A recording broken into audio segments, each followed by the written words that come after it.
In this video, we're going to learn how to replace HTML reserved characters. HTML comes with many reserved characters. As an example, we've got the less than sign, which we are using for our tags. So if you write a less than sign inside the body tags, on the web page, we're not going to see anything showing up. Okay. Another example, if we create a paragraph and write some text in the paragraph, let's say we want to add more space in the paragraph. So even if we add more space in there, we don't see any effects on our web page. So to overcome that, we're going to need to use HTML entities. So HTML entities are special characters which we can write in our code and just make these reserved characters appear on the web page. So let's start with the space example. So the entity we're going to be using here has got a special syntax. So we are going to use the ampersand sign followed by either text or by a number sign followed by a number and then a semicolon at the end. So let's start with the text syntax first. So the syntax for the non-breaking space is going to be NBSP for non-breaking space and then a colon. Okay, and brackets can give you options you can choose from.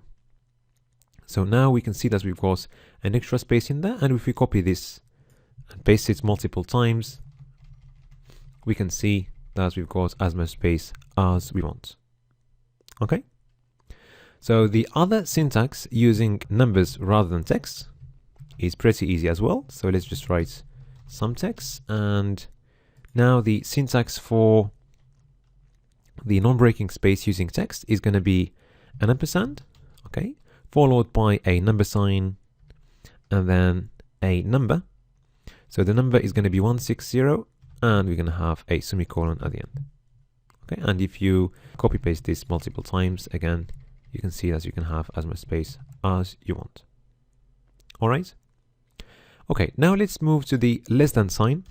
Okay, so for example, we can write for less than 5. Okay, so again, if you write less than just like this, it's not going to work. You won't see anything and you will get an error. Okay, so the way it works, we need to use an HTML entity again. So if you want a reference of all HTML entities, just type HTML entities in Google. And if you go to the w3.org website, you will see a full reference for HTML5 entities. Okay, so the less than sign is just here.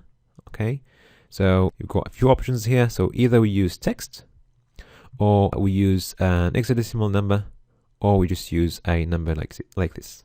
Okay, so let's try the easy one using text. So it's an ampersand LT colon. I'm going to copy that, Control C and then Control V to paste, and you can see the less than sign there. Okay, one final example. Let's look for the copyright symbol. Okay, so let's write, for example, Facebook copyrights. So if you go to the reference, the copyright is just here. I've got a few options. Okay, so again, you can copy any of these over there. I'm just going to copy the text one, easiest. And I'm going to paste it there, and you can see the copyright symbol there. If you use the other symbol,